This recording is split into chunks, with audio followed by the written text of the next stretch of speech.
So my sister's in town from Santa Monica, and tomorrow we will be having dinner at my mother's house, and my contribution is going to be a smoked turkey. So let's go check out upstairs and get everything started for smoking a turkey.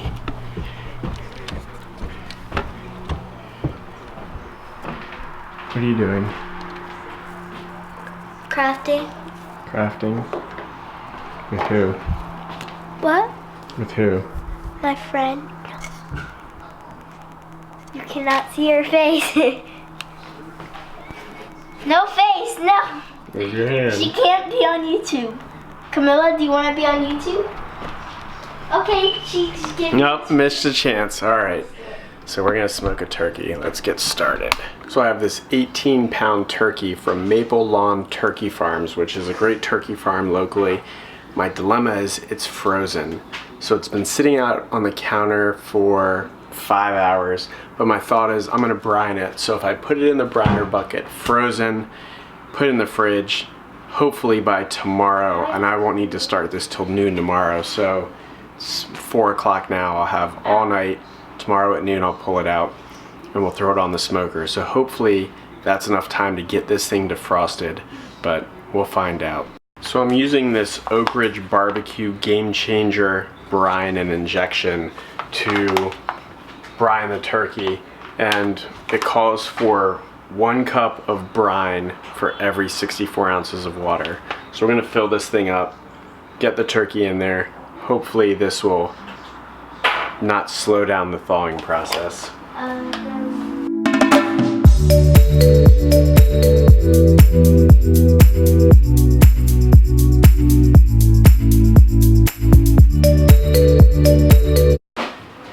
Now, I'm ended up eyeballing the mixture.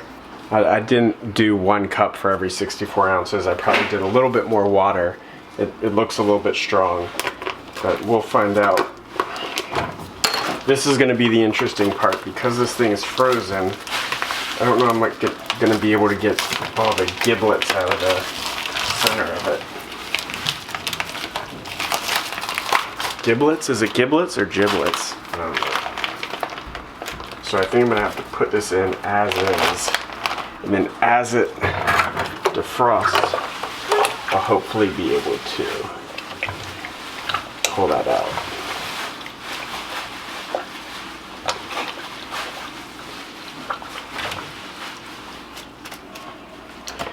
And the thing I love about this brining bucket is it's got this lockdown to keep it in place, and because it's frozen it's not gonna go down great, but as this thing defrosts I can get it submerged, I'll be able to pull out the giblets, I'm not sure what they're called.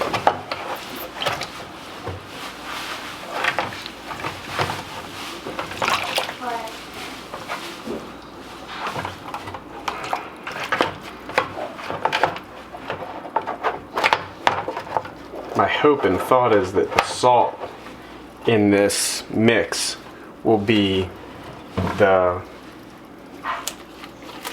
portion of the brine that helps get this thing defrosted a little bit quicker, but I could be totally wrong. So there we go. That thing is in. I'm gonna throw this in the fridge and I'm not gonna touch it again till probably, well, I'll check it tonight, see if I can get all the cavity cleaned out, but I'm not going to touch it really again until tomorrow about 1 o'clock. So the turkey's been in that Oak Ridge brine mix for about 24 hours. It's thawed pretty well. It still could go a little bit further, but I've got to get it on the smoker. So what I'm going to do today is, this recipe is straight from the sauce All Things Barbecue. Chef Tom does a Spatchcock Turkey. The recipe's from that, the times are from that, so I'll link it below. I might try to link it up here. That'll be the first time I've done that. But check out his site. It's much more robust.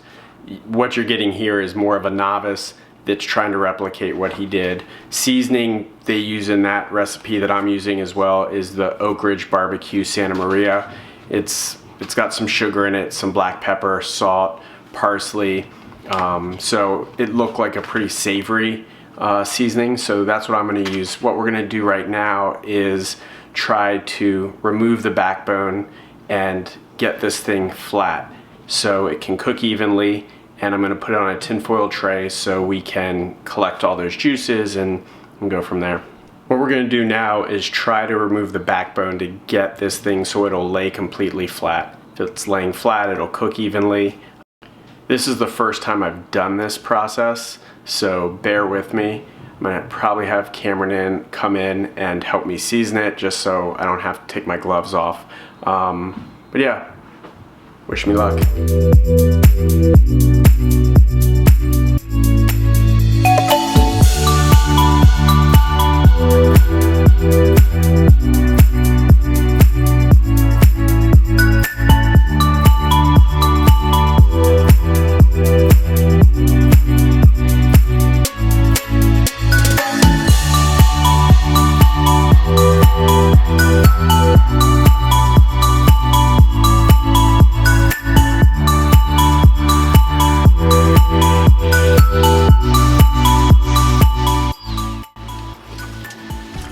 Alright, now I'm going to expose this meat so I can get some seasoning on directly on the meat.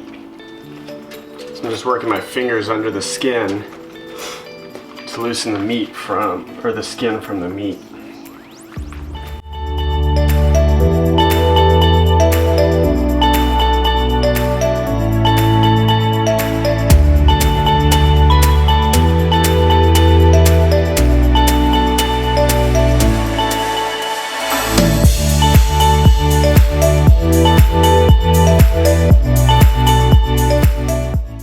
So the seasoning I'm using right now is this Oak Ridge barbecue, and it's Santa Maria grilling seasoning.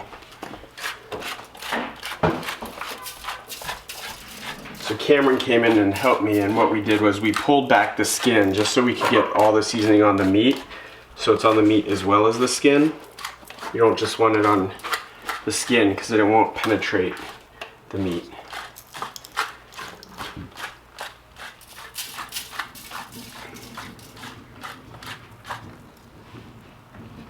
Now my only struggle is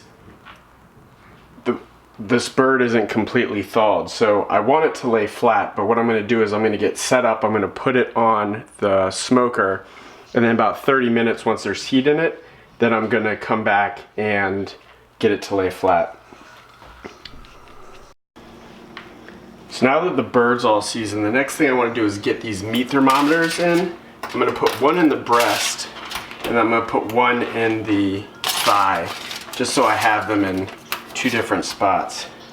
So I'm thinking I'll do this one right here. Alright, that one's in there. Now I'm going to get this thing over to the grill. So I've got the grill set at 250. I'm going to cook the bird for about an hour, maybe an hour and a half. I want the internal temperature to get to 115 at 250. Once it gets to that, I'm going to take the temperature to about 400, 425. I want to get the skin really crispy. So right now I have the Fireboard hooked up. Number 1 channel is the thigh, number 2 channel is the breast. Look in here. Turkey's ready to go. We're smoking, so again, I'm going to try to get that flatter once it gets a little bit warmer and it's easier to kind of push down on that breastbone. So the temperature on the turkey was at 250. We've been there for 2 hours. I wanted to give you guys a look at the bird. The breast is only sitting at 83 degrees and the thighs are already at 147, but it's been on for 2 hours. I need to take this temperature up. The difference between this and the All Things Barbecue recipe is they did their bird for 3 hours at 250. An hour in, they took it up to 420, but it was a 10-pound bird. This is an 18-pound bird. We've been on for 2 hours at 250. Now I'm taking the temperature up to 420 and gonna try to get the breast heated up and get going. Let's see what happens. All right, it's done, but I'm gonna cut into it when we get to our destination. Looks pretty good, it just fell apart. All right, we're gonna cut the breast off of here.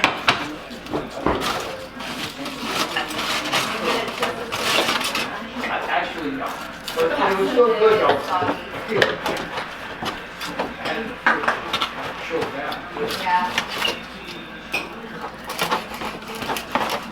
We have a filming going on. There you go, you can see the juice still in there. Looks really good. What do you think, Cam? Look good? Yeah. Okay. So it turned out really well. So I haven't had a chance since I smoked the turkey to sit down and recap and really put an ending to this vlog. So I wanted to take a second to do that. The first thing I will say is this recipe was taken directly from All Things Barbecue's YouTube page. So regarding the recipe, I followed their recipe to a T with the exception of I didn't use the same brine. I used a brine that I had used in the past, that Oak Ridge brine. They used something different. And my turkey, unfortunately, was frozen when I got it, and it was 18 pounds. Chef Tom, he used a 10-pound turkey. He liked the smaller turkey because it cooks more evenly, which I'll get into in a second. But all I had available was, because this was last minute, was the turkey that I got, an 18-pound turkey that was frozen. My thought was, by putting the turkey in the brine and putting it in the fridge, the salts and everything from that brine would help accelerate the thawing process, which it might have done. But the downside is, because all that meat and the turkey was frozen, I don't know how much of the brine got into the actual turkey. I'd like to do it again and really check out if the turkey was thawed, if the brine would have more impact in how juicy the meat was. As you could see from the end video, the turkey was juicy, but I wonder if it would have been juicier had it not been frozen. I left it in the brine for 24 hours.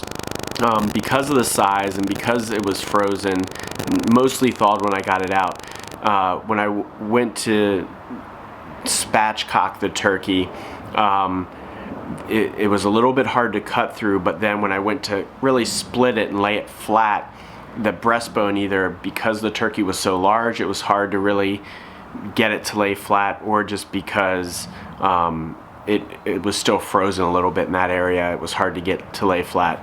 And that ended up contributing to some issues I had with the variation in temperatures between the thigh and the breast meat. So I had thermometers in both, and when it had been on for about an hour and a half, my thighs were almost done. I want to say they were 140 to 160, where the breast meat was still sitting around like 60 degrees, and it was climbing, and eventually they kind of caught up to each other. But doing it again, when I split it, it was very easy, and it would be very easy to take the thighs off before putting it on the grill. So thinking back, I might try to just remove the thighs altogether, start the breast meat and the main body of the turkey on the grill. Once that got to like 70 degrees, then maybe throwing the thighs on, because they're gonna cook a little bit quicker. Overall, I'd say it turned out really well. Everybody seemed very happy with the end result. The skin was crispy. And I mentioned this in the video, I started at 250, and then once I felt like the skin was getting crispy, then I took it up to 320 to really accelerate the temperature of the cooking that breast meat. Overall, I was happy with it. I'd change a couple things, but obviously some of the points of my videos are taking someone like Chef Tom and his experience and him being a professional chef and trying to replicate those on my own, being a novice. So hopefully it helps. I appreciate checking in, and feel free to leave me any questions in the comment section. Take care.